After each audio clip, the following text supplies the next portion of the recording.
Hi guys, welcome back to my YouTube channel that is Swapna's tutorial. So ನೀವೇನೋ ನನ್ನ ಚಾನಲ್ಗೆ subscribe ಆಗಿಲ್ಲ ಅಂದರೆ ಪ್ಲೀಸ್ ಸಬ್ಸ್ಕ್ರೈಬ್ ಆಗಿ, ವೀಡಿಯೋಸ್ನ ಲೈಕ್ ಮಾಡಿ, ಶೇರ್ ಮಾಡಿ, ಹಾಗೆ ಕಮೆಂಟ್ ಮಾಡಿ. ಸೊ ಇವತ್ತು ನಾನು ಮಾಡ್ತಿರೋ ಸಬ್ಜೆಕ್ಟ್ ಯಾವುದು ಅಂದರೆ ಸೆಕೆಂಡ್ ಸೆಮ್ BComನ HRM ಅನ್ನೋ ಒಂದು ಸಬ್ಜೆಕ್ಟ್ನ ಎಕ್ಸ್ಪ್ಲೈನ್ ಮಾಡ್ತಿದ್ದೀನಿ. ಸೊ ಅದರಲ್ಲಿ ಚಾಪ್ಟರ್ 5 ಬಂದುಬಿಟ್ಟು ಮೇಂಟೆನೆನ್ಸ್ ಫಂಕ್ಷನ್ ಆಫ್ HR ಅಂತ ಹೇಳಿ. ಸೊ ಇದರ ರಿಲೇಟೆಡ್ ನಾನು ಆಲ್ರೆಡಿ ತುಂಬ ಟಾಪಿಕ್ಸ್ಗಳನ್ನ ಎಕ್ಸ್ಪ್ಲೈನ್ ಮಾಡಿ ಅಪ್ಲೋಡ್ ಮಾಡಿದ್ದೀನಿ. ಸೊ ಯಾರ್ಯಾರೆಲ್ಲ ಆ ವೀಡಿಯೋಸ್ನ ನೋಡಿಲ್ವೋ ಒಂದು ಸತಿ ಆ ವೀಡಿಯೋಸ್ನ ನೋಡ್ಕೊಂಡು ಬಂದು ಈ ಒಂದು ವಿಡಿಯೋನ ನೋಡಿ, ಬಿಕಾಸ್ ನಿಮಗೆ ಕಂಟಿನ್ಯೂಷನ್ ಅನ್ನೋದು ಪ್ರಾಪರಾಗಿ ಸಿಗುತ್ತೆ ಅನ್ನೋ ಒಂದು ರೀಸನಿಂದ. ಸೊ ಈ ಒಂದು ವಿಡಿಯೋದಲ್ಲಿ ನಾನು ಪ್ರೊಫೆಷನ್ ಕೆರಿಯರ್ ಡೆವಲಪ್ಮೆಂಟ್ ಮತ್ತು ನಾಲೆಜ್ ಬೇಸ್ಡ್ ಆರ್ಗನೈಸೇಷನ್ ಬಗ್ಗೆ ಕಂಪ್ಲೀಟ್ ಡೀಟೇಲ್ಡಾಗಿ ಎಕ್ಸ್ಪ್ಲೈನ್ ಮಾಡ್ತಾ ಹೋಗ್ತೀನಿ. ಸೊ ಬನ್ನಿ, ಫಸ್ಟ್ ನಾವು ಪ್ರೊಫೆಷ್ನಲ್ ಕೆರಿಯರ್ ಡೆವಲಪ್ಮೆಂಟ್ ಅಂದರೆ ಏನು ಅಂತ ಹೇಳಿ ನೋಡಿಬಿಟ್ಟು ಅದ್ರ ಮೇಲೆ ಅದರಲ್ಲಿರುವಂಥ ಪಾಯಿಂಟ್ಸ್ಗಳನ್ನ ನೋಡ್ತಾ ಹೋಗೋಣ. ಓಕೆನಾ?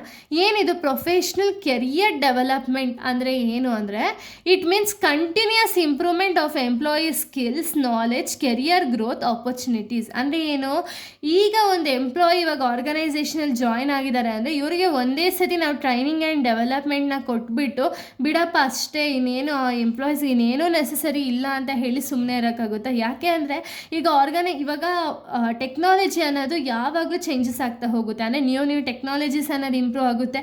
ಸೊ ಇದರಿಂದ ಏನಾಗಬೇಕು ಅಂದರೆ ಒಂದು ಎಂಪ್ಲಾಯಿ ಏನಿರ್ತಾನಲ್ಲ ಅವನಿಗೆ ಕಂಟಿನ್ಯೂಸ್ ಇಂಪ್ರೂವ್ಮೆಂಟ್ ಅನ್ನೋದು ನೆಸಸರಿ ಇದ್ದೇ ಇರುತ್ತೆ. ಓಕೆನಾ? ಸೊ ಪ್ರೊಫೆಷ್ನಲ್ ಕೆರಿಯರ್ ಡೆವಲಪ್ಮೆಂಟ್ ಅಂದರೆ ಏನು ಅಂದರೆ, ಇದು ಬಂದುಬಿಟ್ಟು ಒಂದು continuous improvement of employee skill. ಓಕೆನಾ? ಅಂದರೆ ಏನೋ ಎಂಪ್ಲಾಯೀಸ್ ಇರುವಂಥ ಒಂದು ಸ್ಕಿಲ್ಸ್ನ ಆಗಿರ್ಬೋದು, ಕಂಟಿನ್ಯೂಸ್ ಇಂಪ್ರೂವ್ಮೆಂಟ್ ಅನ್ನೋದನ್ನ ಮಾಡೋದಾಗಿರ್ಬೋದು, ಅಥವಾ ನಾಲೆಡ್ಜ್ನ ಇಂಪ್ರೂವ್ಮೆಂಟ್ ಮಾಡೋದಾಗಿರ್ಬೋದು, ಹಾಗೆ ಒಂದು ಕೆರಿಯರ್ ಗ್ರೋತ್ ಆಪರ್ಚುನಿಟೀಸ್ ಅನ್ನೋದನ್ನು ಕೂಡ ಇನ್ಕ್ರೀಸ್ ಮಾಡ್ತಾ ಹೋಗೋದನ್ನ ನಾವು ಪ್ರೊಫೆಷ್ನಲ್ ಕೆರಿಯರ್ ಡೆವಲಪ್ಮೆಂಟ್ ಅಂತ ಹೇಳಿ ಕರಿತೀವಿ. ಅಂದರೆ ಏನು, ಪ್ರೊಫೆಷ್ನಲ್ ಆಗಿ ಒಂದು ಕೆರಿಯರ್ ಅವ್ರಿಗಿರುವಂಥ ಒಂದು ಜಾಬ್ನ ಇನ್ನೂ ಡೆವಲಪ್ಮೆಂಟ್ ಮಾಡೋದಕ್ಕೆ ಬೇಕಾದಂತಹ ಸ್ಕಿಲ್ಸು, ನಾಲೆಡ್ಜು ಅಥವಾ ಆಪರ್ಚುನಿಟೀಸ್ ಅನ್ನೋದನ್ನ ಕ್ರಿಯೇಟ್ ಮಾಡ್ತಾ ಹೋಗೋದು. ಓಕೆನಾ? ಸೊ ನೋಡಿ, ಇದರಲ್ಲಿ ಫಸ್ಟ್ ಒಂದು ಸ್ಕಿಲ್ ಡೆವಲಪ್ಮೆಂಟ್ ಅಂದರೆ ಏನು, ಇಂಪ್ರೂವ್ ವರ್ಕ್ ಪರ್ಫಾರ್ಮೆನ್ಸ್. ಅಂದರೆ ವರ್ಕ್ ಪರ್ಫಾರ್ಮೆನ್ಸ್ನ ಇಂಪ್ರೂವ್ ಮಾಡೋದಕ್ಕೆ ಏನೇನೆಲ್ಲ ರಿಕ್ವೈರ್ಡ್ ಸ್ಕಿಲ್ಸ್ ಬೇಕೋ ಅದನ್ನೆಲ್ಲನೂ ಕೂಡ ಎಂಪ್ಲಾಯಿಗೆ ಹೇಳ್ಕೊಡೋದಾಗಿರ್ಬೋದು, ಟ್ರೈನಿಂಗ್ ಆ್ಯಂಡ್ ಡೆವಲಪ್ಮೆಂಟ್ ಪ್ರೋಸೆಸ್ಸಿಂದ ಆಗಿರ್ಬೋದು, ಇಂಪ್ರೂವ್ ಮಾಡೋದನ್ನ ನಾವು ಸ್ಕಿಲ್ ಡೆವಲಪ್ಮೆಂಟ್ ಅಂತೀವಿ. ನೆಕ್ಸ್ಟು ಕೆರಿಯರ್ ಪ್ಲಾನಿಂಗ್ ಅಂದರೆ ಏನು, ಸೊ ಇದರಿಂದ ಏನಾಗುತ್ತೆ ಅಂದರೆ ಒಬ್ಬ ಎಂಪ್ಲಾಯಿಗೆ ಅವ್ನಿಗೆ ಏನು ಕೆರಿಯರ್ ಗೋಲ್ಸ್ ಇರುತ್ತಲ್ಲ ಅದನ್ನು ಫಿಕ್ಸ್ ಮಾಡ್ಕೊಳ್ಳೋದಕ್ಕೆ ಅಥವಾ ಅದನ್ನು ಸೆಟ್ ಮಾಡೋದಕ್ಕೆ ಹೆಲ್ಪ್ ಅನ್ನೋದನ್ನ ಮಾಡುತ್ತೆ. ನೆಕ್ಸ್ಟ್ ಟ್ರೈನಿಂಗ್ ಪ್ರೋಗ್ರಾಮ್ಸ್ ಮಾಡೋದ್ರಿಂದ ಏನಾಗುತ್ತೆ ಅಂದರೆ ಎಂಪ್ಲಾಯಿ ಸ್ಕಿಲ್ಸು, ನಾಲೆಜು ಕೂಡ ಇನ್ಕ್ರೀಸ್ ಆಗ್ತಾ ಹೋಗುತ್ತೆ. ಓಕೆನಾ? ನೆಕ್ಸ್ಟ್ ಲೀಡರ್ಶಿಪ್ ಸ್ಕಿಲ್ಸ್ ಅಂದರೆ ಏನು, ಅಥವಾ ಲೀಡರ್ಶಿಪ್ ಡೆವಲಪ್ಮೆಂಟ್ ಅಂದರೆ ಏನು ಅಂದರೆ, ಇವಾಗ ಒಬ್ಬ ಎಂಪ್ಲಾಯಿಗೆ ತುಂಬ ಶೈನೆಸ್ ಇರೋದಾಗಿರ್ಬೋದು, ಅಥವಾ ತುಂಬ ವರ್ಕ್ ಮಾಡೋದಕ್ಕೆ ಬೇರೆಯವ್ರ ಜೊತೆ ಮಾತಾಡೋದಕ್ಕೆ ಒಂಥರ ನಾಚಿಕೆ ಪಡೋದಾಗಿರ್ಬೋದು, ಅಥವಾ ಅವ್ರಿಗೆ ಮಾತಾಡೋಕ್ಕೆ ಇಷ್ಟ ಇಲ್ಲ ಅನ್ನೋದಾಗಿರ್ಬೋದು. ಸೊ ಇದರಿಂದ ಏನಾಗುತ್ತೆ ಅಂದರೆ ಅವ್ರಿಗಿರುವಂಥ ಒಂದು ಭಯ ಏನಿರುತ್ತಲ್ಲ ಅದು ಹಾಗೇ ಇರುತ್ತೆ. ಸೊ ಅದಕ್ಕೆ ಆರ್ಗನೈಸೇಷನ್ ಏನು ಮಾಡ್ತಾರೆ ಅಂದರೆ ಅವ್ರನ್ನ ಅಥವಾ ಎಲ್ಲರನ್ನೂ ಕೂಡ ಗುರುತಿಸಿ ಅವ್ರೇನು ಮಾಡ್ತಾರೆ ಅಂದರೆ ಅವ್ರಿಗಿರುವಂಥ ಒಂದು ಲೀಡರ್ಶಿಪ್ ಸ್ಕಿಲ್ಸ್ ಅಥವಾ ಲೀಡರ್ಶಿಪ್ನ ಡೆವಲಪ್ಮೆಂಟ್ ಮಾಡ್ತಾ ಹೋಗ್ತಾರೆ, ಇನ್ಕ್ರೀಸ್ ಮಾಡ್ತಾ ಹೋಗ್ತಾರೆ. ಓಕೆ? ನೆಕ್ಸ್ಟ್ ಮೆಂಟರಿಂಗ್ ಅಂದರೆ ಏನು, ಇವಾಗ ನೀನು ಕರೆಕ್ಟಾಗಿ ಮಾಡ್ತಿದ್ಯಾ ಇಲ್ವಾ ಅಂತ ಹೇಳಿ ಗೈಡೆನ್ಸ್ ಅನ್ನೋದನ್ನ ಕೊಡ್ತಾ ಹೋಗ್ತಾರೆ. ನೆಕ್ಸ್ಟ್ ಎಜುಕೇಷ್ನಲ್ ಸಪೋರ್ಟ್ ಅಂದರೆ ಏನು, ಬೇಕಾಗಿರುವಂಥ ಎಜುಕೇಷನ್ ಎಲ್ಲನೂ ಕೂಡ ಒಂದು ಆರ್ಗನೈಸೇಷನಲ್ಲಿ ಇರುವಂಥ ಎಂಪ್ಲಾಯೀಸ್ಗೆ ಅವರು ಇನ್ಸೆಕ್ಟ್ ಅನ್ನೋದನ್ನ ಮಾಡ್ತಾ ಹೋಗ್ತಾರೆ. ನೆಕ್ಸ್ಟ್ ಕಂಟಿನ್ಯೂಸ್ ಲರ್ನಿಂಗ್ ಅಂದರೆ ಏನು, ಇವಾಗ ಎಲ್ಲನೂ ಸ್ಕಿಲ್ಸ್ನ ಟ್ರೈನಿಂಗ್ ಆ್ಯಂಡ್ ಡೆವಲಪ್ಮೆಂಟ್ ಮಾಡೋದ್ರಿಂದ ಏನಾಗುತ್ತೆ ಅಂದರೆ ಇಲ್ಲಿ ಎಂಪ್ಲಾಯಿ ಯಾವಾಗಲೂ ಕಂಟಿನ್ಯೂಸ್ ಆಗಿ ಲರ್ನ್ ಅನ್ನೋದನ್ನ ಮಾಡ್ತಾ ಹೋಗ್ತಾನೆ. ಓಕೆನಾ? ಇದನ್ನು ನಾವು ಪ್ರೊಫೆಷನಲ್ ಕೆರಿಯರ್ ಡೆವಲಪ್ಮೆಂಟ್ ಅಂತೀವಿ.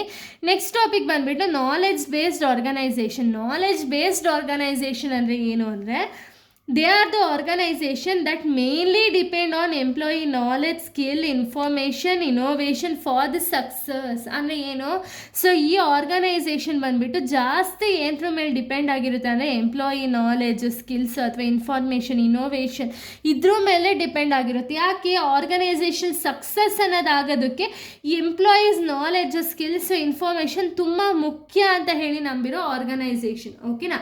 ಸೊ ಅದರಲ್ಲಿ ಫಸ್ಟ್ ಪಾಯಿಂಟ್ ನಾವು ನೋಡೋದಾದರೆ ನಾಲೆಡ್ಜ್ ಶೇರಿಂಗ್ ಅಂದರೆ ಏನು, ಇಲ್ಲೇನಾಗುತ್ತೆ ಅಂದರೆ ಎಂಪ್ಲಾಯೀಸು ಅವ್ರಿಗಿರುವಂಥ ಒಂದು ಇನ್ಫಾರ್ಮೇಷನ್ ಆಗಿರ್ಬೋದು, ಐಡಿಯಾಸ್ ಆಗಿರ್ಬೋದು ಶೇರ್ ಮಾಡ್ತಾರೆ, ಅದನ್ನು ನಾಲೆಡ್ಜ್ ಶೇರಿಂಗ್ ಅಂತ ಹೇಳಿ ಕರಿತೀವಿ.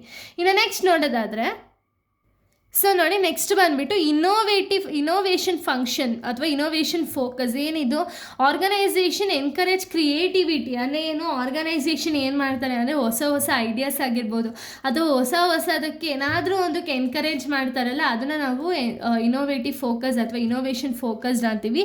ನೆಕ್ಸ್ಟ್ ಸ್ಕಿಲ್ಡ್ ವರ್ಕ್ ಫೋರ್ಸ್ ಅಂದರೆ ಏನು ಅಂದರೆ ಇನ್ಕ್ರೀಸಸ್ ದ ಆರ್ಗನೈಸೇಷನ್ ಪರ್ಫಾರ್ಮೆನ್ಸ್ ಅಂದರೆ ಆರ್ಗನೈಸೇಷನಲ್ಲಿ ಬೇಕಾಗಿರೋ ನಾಲೆಜ್ ಸ್ಕಿಲ್ಸ್ ಇರೋ ಎಂಪ್ಲಾಯೀಸ್ನ ಹೈಯರ್ ಮಾಡಿಕೊಂಡ್ರು ಅಂದರೆ ಅಲ್ಲಿ ಒಂದು ಆರ್ಗನೈಸೇಷನ್ ಪರ್ಫಾರ್ಮೆನ್ಸ್ ಅನ್ನೋದು ಕೂಡ ಇನ್ಕ್ರೀಸ್ ಆಗ್ತಾ ಹೋಗುತ್ತೆ. ನೆಕ್ಸ್ಟ್ ಕಂಟಿನ್ಯೂಸ್ ಲರ್ನಿಂಗ್ ಅಂದರೆ ಏನು ಇವಾಗ ಶೇರ್ ಅನ್ನೋದನ್ನ ಮಾಡೋದ್ರಿಂದ ಏನಾಗುತ್ತೆ ಅಂದರೆ ನಾಲೆಜ್ ಇವಾಗ ಒಬ್ರಿಗಿರುವಂಥ ನಾಲೆಜ್ ಇನ್ನೊಬ್ರ ಜೊತೆ ಶೇರ್ ಮಾಡೋದ್ರಿಂದ ಏನಾಗುತ್ತೆ ಅಂದರೆ ಇಂಪ್ರೂವ್ಮೆಂಟ್ ಅನ್ನೋದಾಗುತ್ತೆ. ಇವಾಗ ನಾನು ತಿಳ್ಕೊಂಡಿದ್ದು ಇವಾಗ ನಿಮ್ಗೆ ಹೇಳ್ತಿದ್ದೀನಿ ಅಂದರೆ ನೀವು ತಿಳ್ಕೊಂಡು ಇನ್ನೊಬ್ರಿಗೆ ಹೇಳ್ತೀರಾ ಅಲ್ವಾ, ಅದೇ ರೀತಿ ನಾಲೆಜ್ ಅನ್ನೋದು ಶೇರ್ ಆಗ್ತಾ ಹೋಗುತ್ತೆ. Next research and development. So research and ಡೆವಲಪ್ಮೆಂಟಿಂದ ಏನಾಗುತ್ತೆ ಅಂದರೆ ಇನೋವೇಟಿವ್ ಐಡಿಯಾಸ್ ಅನ್ನೋದನ್ನ ಫೋಕಸ್ ಅನ್ನೋದನ್ನ ಮಾಡ್ತಾರೆ. ಓಕೆನಾ. ಸೊ ಇಲ್ಲಿಗೆ ಒಂದು ಟಾಪಿಕ್ ಅನ್ನೋದು ಕಂಪ್ಲೀಟ್ ಆಗುತ್ತೆ. ನೆಕ್ಸ್ಟ್ ವೀಡಿಯೋದಲ್ಲಿ ನಾನು ಬೇರೆ ಒಂದು ಟಾಪಿಕ್ನ ಎಕ್ಸ್ಪ್ಲೇನ್ ಮಾಡ್ತೀನಿ. So thank you guys, thanks for watching.